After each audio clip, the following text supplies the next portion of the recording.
The Buddha described 4 kinds of karma. There's dark karma with dark result, bright karma with bright result, karma that's both dark and bright, with the result being both dark and bright. And then there's the karma that's neither dark nor bright, which leads to the end of karma. Dark karma would be breaking the precepts, and its dark result is you fall to a lower realm. Bright karma is holding by the precepts, and you go to a higher realm.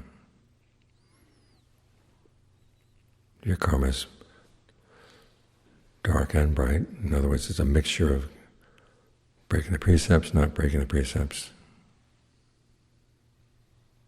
It goes to a more middling result. And the karma that's neither dark nor bright, that leads to the other karma, is the Noble Eightfold Path. It leads to the end of karma, and then it takes you to a state of mind, a state of awareness that doesn't need to be maintained. There's nothing you have to do. As Ajahn Mun said, it's beyond all activity. As Ajahn Lee said, Nirvana is easy. Everything in the world has to be maintained. But once you gain Nirvana, then there's nothing you have to maintain. Of course, getting there is not easy. Once you get there, then you can put down all your burdens. What's interesting is there's an overlap between the bright karma and the karma that's neither dark nor bright. On the one hand, those are the kinds of karma that the Buddha would recommend.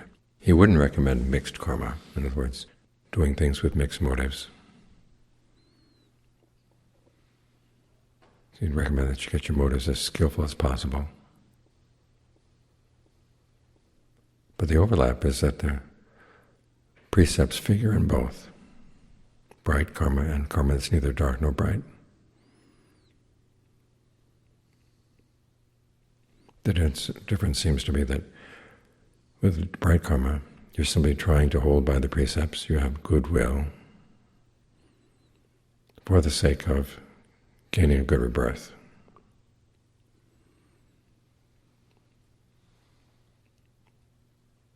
But you're not just following the rules. There's a sense of goodwill for the beings that you're living with. One of the motivations for following the precepts is not just that you will gain good results, but you think about other beings. You wouldn't like to be killed. You wouldn't like to have people steal things from you. You wouldn't like to have someone take your partner and have sex with them. You don't like to be lied to. You don't like dealing with drunks. Other people are like you. Put their heart in your heart is a phrase that they say in Thai. So you're not just rule-abiding. You do develop some good qualities, positive qualities as you observe the precepts. You realize this is a way of showing goodwill, a way of showing compassion, empathetic joy, equanimity. Equanimity in a sense, you realize there's some things you would like to gain, but the only way you can gain them would be by breaking the precepts, so you realize you have to give them up. Empathetic joy, you see other people are wealthy and you're not wealthy, we're happy for them. You don't think of taking their wealth away.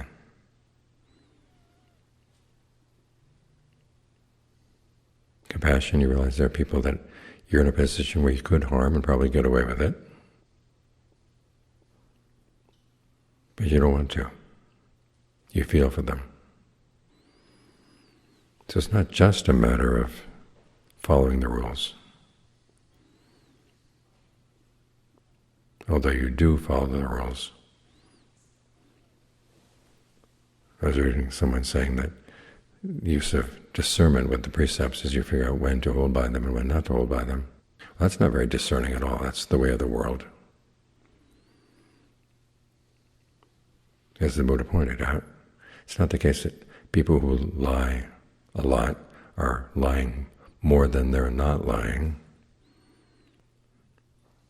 or people who kill are not killing more than they're not killing. There's a mix for everybody.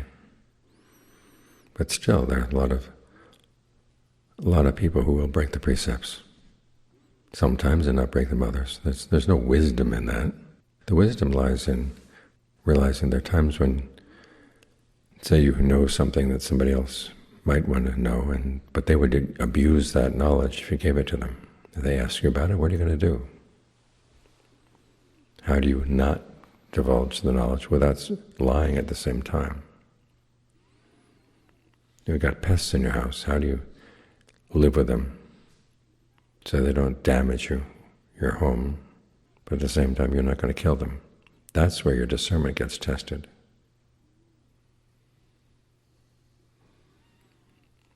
But that's still in the level of bright karma that leads to a bright result. In other words, leads to rebirth. As for the precepts that fall under right speech, right action, right livelihood, what makes them special, what makes them the karma that's neither dark nor bright, is the context. They're based on right view, they're based on right resolve, and they lead to right effort, right mindfulness, right concentration. In other words, they're part of training the mind.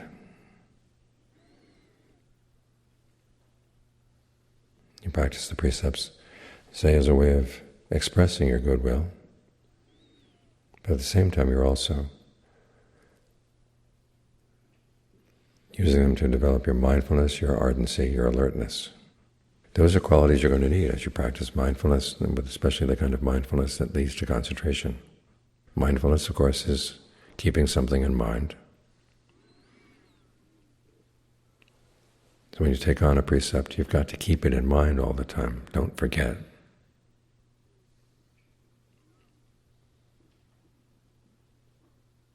Alertness, you have to be alert to what you're doing to make sure that it's actually in line with the precept. And ardency, you're going to hold well to these things. Whatever the challenge is, you do your best not to break the precept. And you're doing that as a way of training the mind to develop the qualities you're going to need in concentration.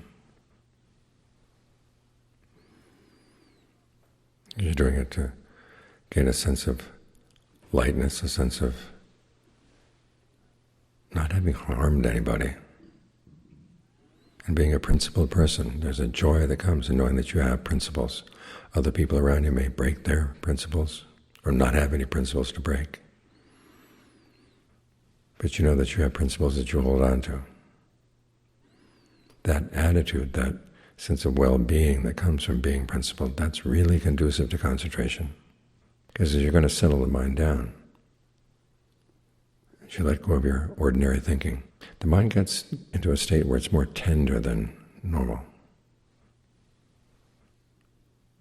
As it's beginning to get snug with its object, but it's not quite there yet.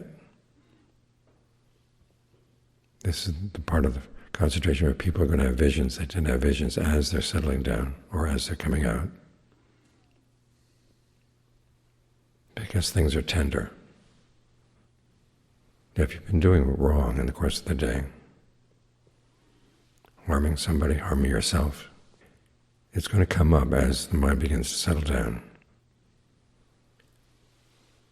And you have two reactions. Either it's like an open wound,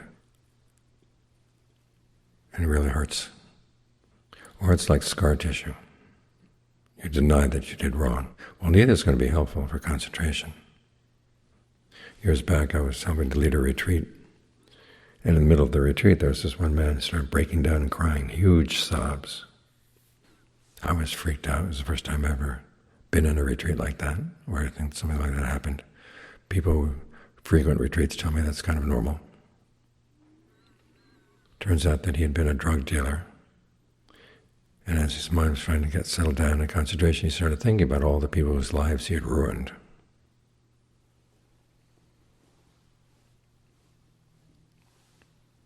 So that's how not observing the precepts can get in the way of concentration.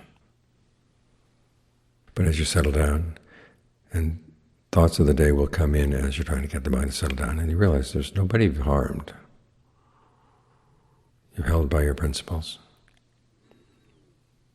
It's easy for the mind to get settled down that way. That's the kind of virtue that the Buddha said is pleasing to the noble ones. On the one hand, none of the precepts are broken, but at the same time it puts the mind in a good frame of mind, where you feel good about yourself, and that makes the mind easy to settle down.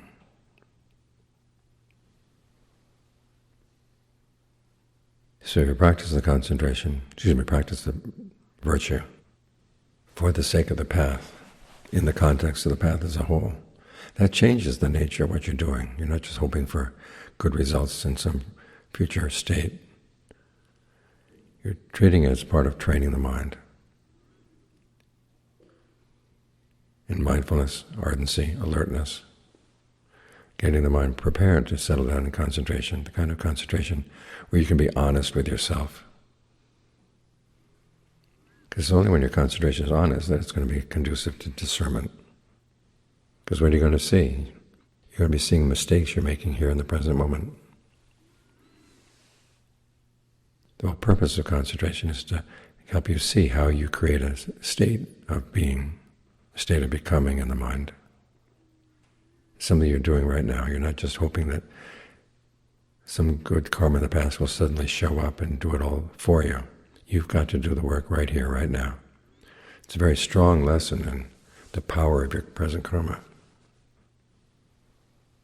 Well, if you're used to being honest with yourself, honest in observing the precepts, you're going to be very honest and observant in what you're doing.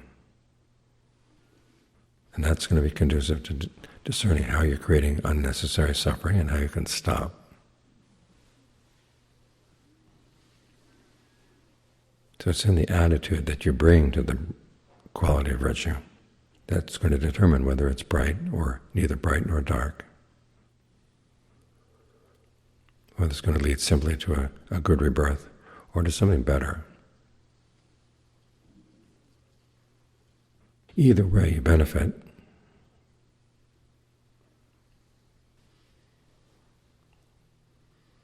But if you practice the precepts with the purpose of making them part of the path to the end of suffering, you benefit more.